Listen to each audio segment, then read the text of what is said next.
You only have to say the underarm incident and every dedicated cricket follower knows exactly what you mean. This divisive incident, which rekindled memories of the animosity aroused by the Bodyline tour, occurred at the MCG in the third final of the 1981 series. What happened in the final over of that match will live forever in the annals of cricketing battles between Australia and New Zealand. New Zealand's only hope now is a 6 off the last ball for a tie.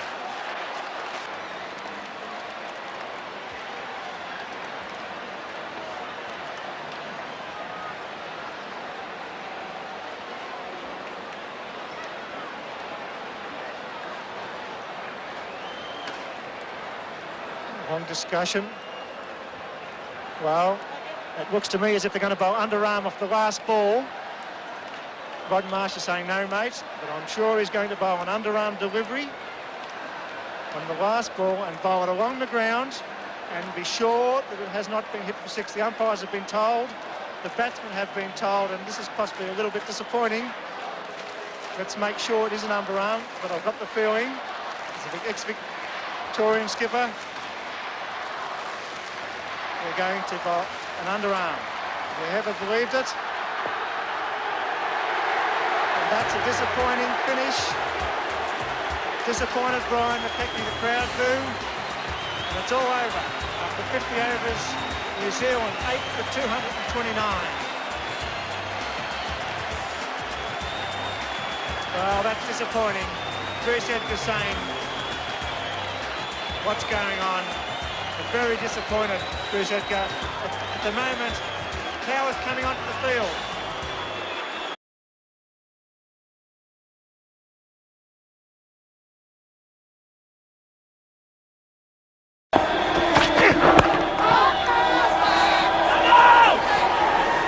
No runs. And the leg slip makes for a nice bit of cover. There again you can see the ball coming in.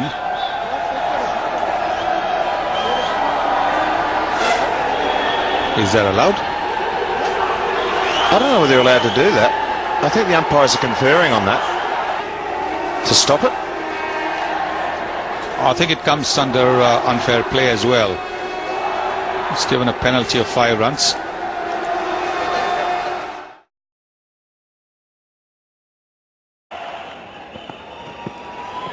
Well, that's a short delivery in the air, and oh, he's holding it up. Did he catch it? I don't think so. I thought that bounced. Well, from here, I thought it bounced, but the player, who was the player? Slater, very confident. I tell you what, a great catch if he's managed to get this one. He dived forward. My immediate reaction was half volley, but boy, if he got underneath it, what a great catch.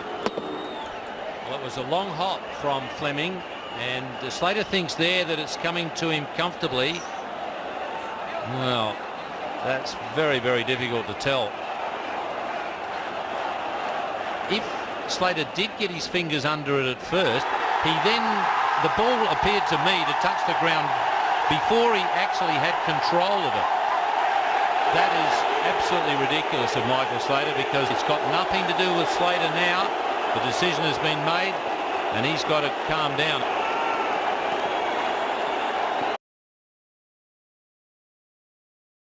Over the wicket to the right-hander. He's gone! First ball! He's on a hat-trick! Yes! That opens the door. Because that's a reverse sweep. Then very next ball. Michael Clarke edging the slip. Standing there surprisingly. I don't get that at all. It was a good catch too. You never had a hat-trick down there though, did you? It is a super catch from Rahul Dravid. Often seen someone nick it to slip to stand his ground. It can't be given out. Now, that's the judgment you have to make. Now, I don't think for sure you can say the ball's hit the ground there. You can certainly say Ponting got his hand on it, but did it hit the ground? And that's probably why he went a little bit off at the press conference. But having said that, that's another issue again, his performance at the presser. But clearly, he's allowed to appeal for that. If he looks at it on video later and thinks it's hit the ground, then that's another thing altogether. Now, down. What are you appealing for? He's even picked it up off the ground, so that's a very strange LBW appeal from Ponting, because it's not an appeal for a catch. Well, OK, so I'm saying that I'm 100% sure that I would have caught that catch of Dhoni today. As it turned out, it was given not out anyway. One was Rahul Dravid, the other man, Sourav Ganguly. Now, once again, there was an issue of interpretation here. He was caught by Michael Clarke. Sourav Ganguly stood his ground, and there were two instances here. One, did he scoop the ball off the half volley? And number two, was he in control of the catch when he rolled over and the ball hit the ground? Well, lots and lots of questions to be asked over there. And right at the end, we've talked about first, second, third and fourth umpires. Was that Ricky Ponting, the fifth umpire, raising his finger and dismissing Sourav Ganguly? Now just have a look at... This is not clear. Now see when he rolls over and see... There is grounded the ball on the turf. So that is not out, because he's in the act of taking the catch. You can see that. Very clear here now. Never mind whether he picked it up on the half volley or whether he picked it up on the full. Right now itself he's not out, because he's touched the ground with the ball. There it is. Can you see that? That itself should have been a giveaway that was not out. Leave aside the earlier second when he dived for the ball. Now this is where he's asking the captain, did he catch it? And then he says yes. Well, why don't you ask the batsman then? Why is it that a fielder's word has to be believed and not the batsman? Here is a man who did not walk when he was 14, got down the leg side. So why should his word be taken that he or his fielder had taken the catch?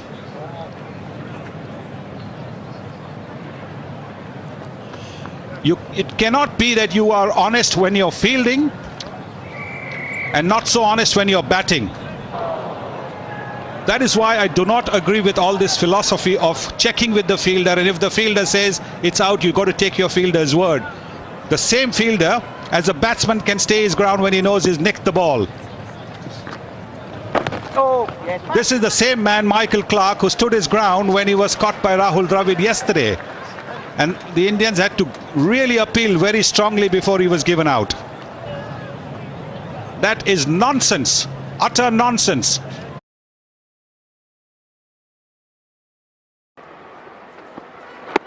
Oh, gone.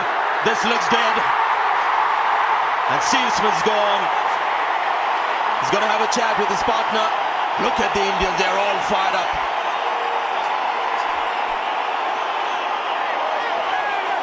He's looking upstairs, which I'm not sure he's allowed to do. Yeah, I think Steve Smith was looking into the change room there.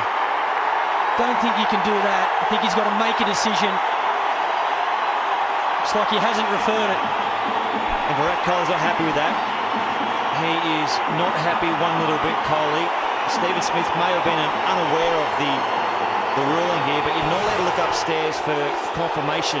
Nigel Long doing the right thing, good umpiring, was straight on to Steve Smith to tell him that you can't do that.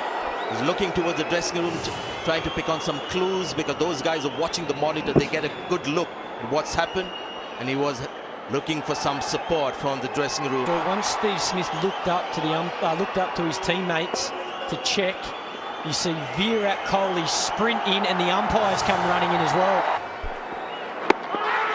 Well, this is what happened, and it was firstly very well bowled. Umesh Yadav was going down to have a look at his down at Hanscom, asking the question, and then it may have been Hanscom that said, "What do you think?" And you can see the umpire coming straight in, Nigel Long, so you can't do that. What happened? Yeah, I obviously got hit on the pad and looked down to Petey, and Petey sort of said, "Look up there," and I turned around and said, "What do you reckon?" And that was a bit of a brain fade on my behalf, and yeah, shouldn't have done that. I was looking at our boys, so shouldn't have done that, and yeah, it was a bit of a brain fade. Because it was suggesting though from the Indian camp, you guys do that. That's No, I don't think so. I think that's probably the first time it's happened, and as I said, it was a brain fade on my behalf. One thing being that we take our decisions on the field ourselves. We don't, ask for confirmation upstairs. So I think that's one thing that's pretty consistent with us. Steve Smith just mentioned that was a brain fake for him while looking to the RS dressing room. But do you think it was the spirit of the game? I saw that 2 times happening when I was batting out there. I pointed it out to the umpire as well, that it's happened twice that I've seen their players looking upstairs for confirmation. And that's why the umpire was at him. When he turned back, the umpire knew exactly what's going on because we observed that. We told match referee also and the umpires that they've been doing that for the last 3 days and this has to stop because there's a line that you don't cross on the cricket field. Sledging and, playing against the opponents is different, but I don't want to mention the word, but it falls in that bracket. So I would never do something like that on the cricket field. Thank you. Sir, is that about cheating? I didn't say that, you did. Thank you, sir. Sir? Yes. So the same thing, going back to the brain fade, I guess you talked about the previous 2 instances where this was when you were batting, people took top those 2, and is it a brain fade or is it, as you didn't want to use the word cheating, looks like how do you want, what do you want to use? Honestly, if someone makes a mistake while batting, that's, for me personally, that's a brain fade. The way I left the ball in Pune, getting hit on the off stump, that was a brain fade. But if something is going on for 3 days, that's not a brain fade. As simple as that. I don't want to say more on that. The videos are out there for everyone to see. And it was getting repetitive, and that's why the umpires also knew that it might happen again. I saw it 2 times when I was batting. I can vouch for that. You mentioned Virat Kohli's allegations about systematic use of the DRS there. Was that something that annoyed you? No, I'm not entirely sure what he was going on about there, because that was certainly the only moment that ever happened. So, as I said, load of rubbish.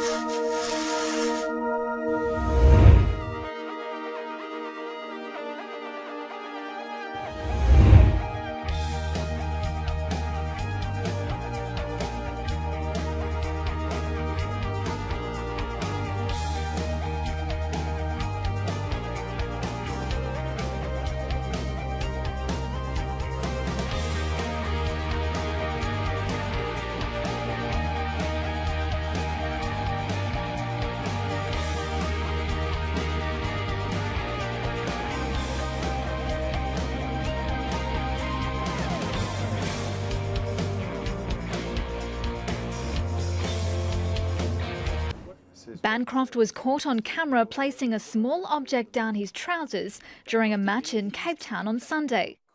He lied to umpires on the field and later claimed it was a piece of tape that he was using to change the ball's condition, in breach of cricket's rules.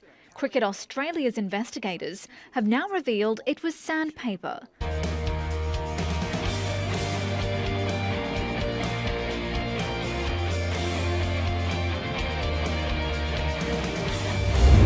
Been charged with attempting to change the condition of the ball. We had a discussion during the break on myself. I saw an opportunity to potentially use some tape, get some granules from the rough patches on the wicket, and tried to change the ball condition.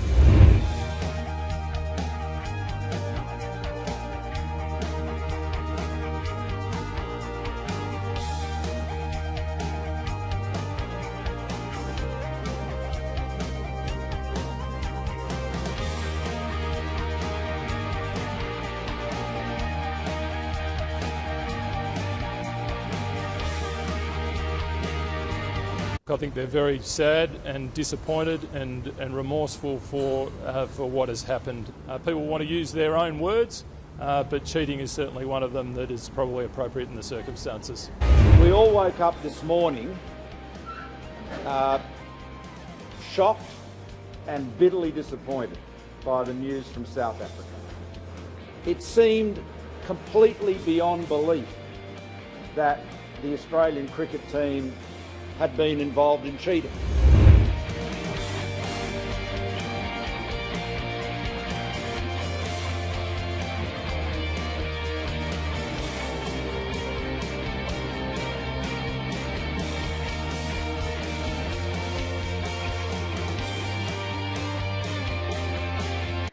Warner is being blamed as the instigator who instructed Bancroft to do it.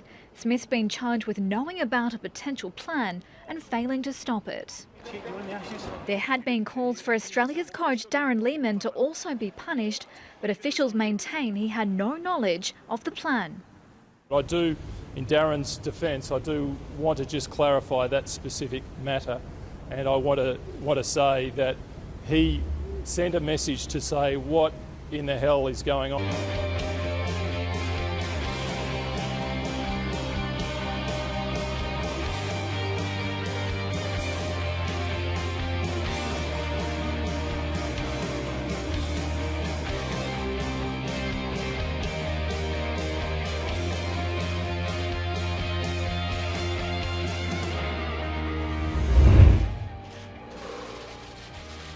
I'll do everything I can to make up for my mistake and the damage it's caused.